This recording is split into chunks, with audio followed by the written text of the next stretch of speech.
사랑합니다. 우리가 오늘 읽은 말씀은 예수님의 비유 중에서 가장 유명한 비유 중에 하나입니다.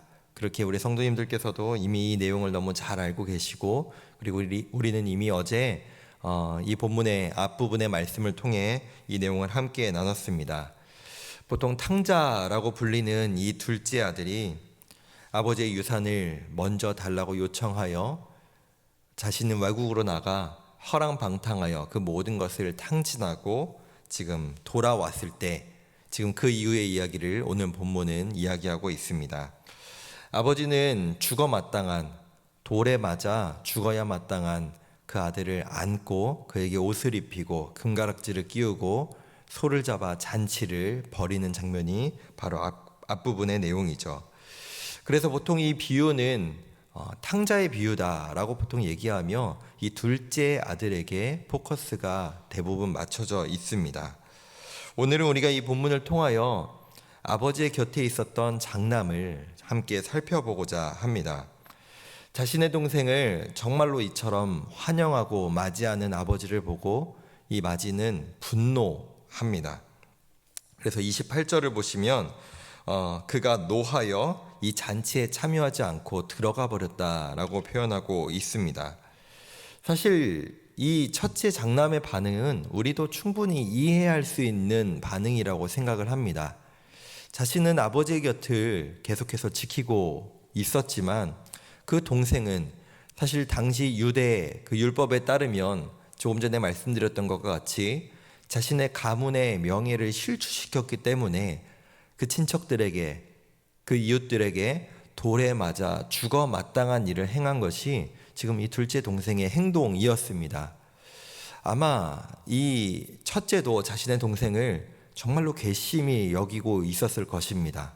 그런데 그 동생을 아버지께서 하나의 책망도 없이 받아들이시고, 그 받아들이신 것만으로도 마음에 들지 않는데 소를 잡아 잔치를 벌이고 있는 이 장면은, 그럼 지금까지 내가 아버지에게 행한 것은 무엇인가? 과연 저 동생이 저 아버지의 환영을, 아니 다시 아버지의 아들로 불림이 마땅한가라고 하며 분노할 수 있을 거라 생각을 합니다.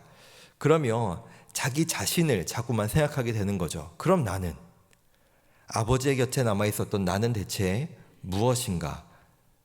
그러면 여기에 이런 표현이 있죠. 소를 잡는, 자신의 동생을 위해서 소를 잡는 아버지를 보며 나를 위하여 염소 새끼도 주지 아니하셨다라고 하며 아버지를 원망하고 있습니다. 그런데 이 마지의, 이 첫째의 감정, 그 마음은 우리가 충분히 이해할 수 있으나 이 유대 사회에서 그 장남이 지켜야 할 아버지를 대하여 그 분의 명예를 실추시키지 말아야 돼. 자신의 동생이 자신의 아버지의 명예를 실추시켰다면 자신도 그것을 지켜야 할 분명한 의무가 있었습니다. 그러나 지금 이 장남도 그 분노함으로 말미암아 그 선을 넘어버리고 맙니다. 먼저 그 잔치에 참여하지 않고 들어가 버려서 아버지가 자신을 데리러 오려고 하는 이 자체가 이미 아버지에 대한 예의를 저버린 행동이었습니다. 또한 영어 성경에 보면, 한글 성경에 나와 있지 않는데 영어 성경에 보면 아버지에게 look이라고 하는 표현, 보소서라고 하는 표현이 등장을 합니다. 이 표현은 아랫사람이 윗사람에게 감히 사용해서는 안 되는 표현 중에 하나였습니다. 또한 자신을 붙잡고 이 잔치의 자리로 초대하는 아버지에게 마치 경멸하듯이 그 아버지에게 무례하게 자신과 자신의 동생을 비교하면서 여러 가지 말들을 내뱉고 있습니다. 그리고 그가 지금 아버지에게 내뱉는 이 말들은 내가 정말로 아버지를 사랑하여, 내가 정말로 아버지를 존중하여 아버지 곁에 있었던 것이 아니라 자신도 어쩔 수 없이 그 아버지의 곁에 남아 있었다라는 것을 은연중에 보여주고 있습니다. 특별히 자신이 여러 해 동안 아버지를 섬겼다라고 하는 표현이 여기에 등장하는데, 이 섬겼다라고 하는 이 표현은 마치 자기 자신을 종으로, 품꾼으로 생각하고 있었다라고 하는 표현입니다. 둘째 아들이 나는 아버지의 곁에 가기 위해서 내가 아들이 아니라, 더 이상 아들이 아니라 품꾼 중에 하나로 여겨주소서라고 하는 것을 연습하고 아버지 앞에 실제로 그렇게 말하려고 하죠. 즉 아버지 앞에 나아가기 위해 이 둘째 아들은 자기 자신을 품꾼으로 낮추려고 합니다. 그런데 정작 이 장남은 아버지의 곁에 함께 하면서 아버지를 섬겼다라고 하는 이 표현, 이미 자기 자신을 아버지 앞에 종처럼 생각했다. 아버지 앞에 기쁨으로 그 일을 감당했던 것이 아니라 종이기 때문에, 품꾼이기 때문에 어쩔 수 없이 그 일을 감당했다라고 하며 자기 자신을 낮추고 있는, 이것은 겸손의 표현이 아니라 아버지와 자신의 관계를 이렇게 낮추고 있는 표현을 사용하고 있습니다. 이뿐만이 아닙니다. 이 장남의 태도에는 여러 가지 문제점이 있습니다. 먼저 나는 이렇게 아버지 앞에 종처럼 열심히 섬겼기 때문에 아버지의 사랑을, 아버지의 것을 받을 자격이 충분합니다 라고 말한다면, 자신의 동생은 그 사랑을 받을 자격이 없습니다 라고 비교하고 있습니다. 그것을 감히 아버지가 판단해야 될 내용을 이 아들이 지금 판단하고 있는 것이죠. 그뿐만이 아닙니다. 그 동생을 자신의 동생이다 라고 표현하지 않고 3인칭으로 완전히 남 취급하며 이 아들이라고 오늘 본문은 표현하고 있습니다. 또한 그 둘째 아들이 아버지가 아직 돌아가지도 않으셨는데, 아버지가 아직 내 것을 나눠주겠다라고 말씀하지도 않으셨는데 그 유산을 취해서 간 것과 마찬가지로 자기 자신도 결국엔 아버지를 섬긴 이유가 특별한 무엇을 얻기 위해, 받기 위해, 보상을 받기 위해 아버지를 종과 같이 섬겼다라고 스스로 지금 고백하고 있는 것입니다. 셋째로 이렇게 얘기하죠. 염소 새끼를 주어 나로 즐기게 하지 않으셨다. 본심이 나오는 거죠. 나도 기회만 된다면, 아버지만 허락하셨다면 나도 저 동생처럼 내 벗들과 아버지가 주신 그 유산을 가지고 즐기고 싶었다. 아버지와 함께하는 것이 나의 기쁨이 아니라 나도 아버지를 벗어나 내 벗들과 함께 즐기고 싶었다라고 말하고 있죠. 결국 우리가 발견할 수 있는 것은 이 장남도, 탕자라 불리는 둘째도 아버지와 함께하는 것을 기쁨으로 여기지 아니했고, 누군가는 그 육신이 아버지를 떠나 있었고 아버지와 함께했지만 그 두 사람의 마음 둘 다 아버지와 함께함을 기뻐하는 것이 아니라 내가 원하는 것, 내가 하고 싶은 것, 내가 즐기고 싶은 것, 내가 누리고 싶은 것을 하고자 했던 것, 그것이 이 두 아들의 마음이라는 겁니다. 즉 결국 자신의 몫을 채우고 싶어하고 아버지의 것을 내가 갖고 싶어 했던 것이죠. 사랑하는 성도 여러분, 오늘 우리는 어제와 오늘의 이 예수님의 비유를 통해 우리 자신의 모습을 발견하게 됩니다.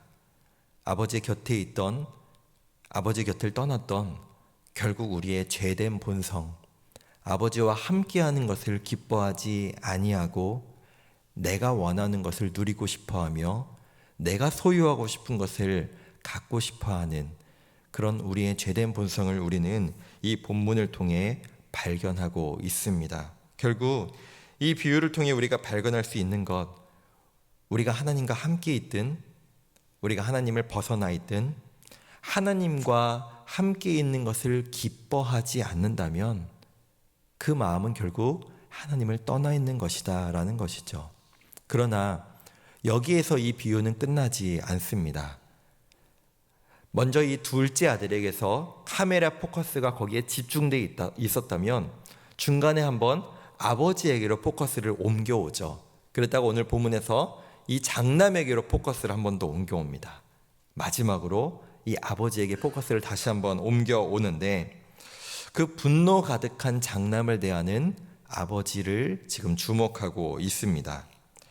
이 아버지는 자신을 대하는 이 두 아들의 태도, 둘 다 무례하고 아버지를 존중하지 않고 아버지의 명예를 실추시켰지만 자신에게 마음을 두지 않는 이 두 아들에 대해 아버지는 동일한 마음과 동일한 태도로 대하고 계십니다.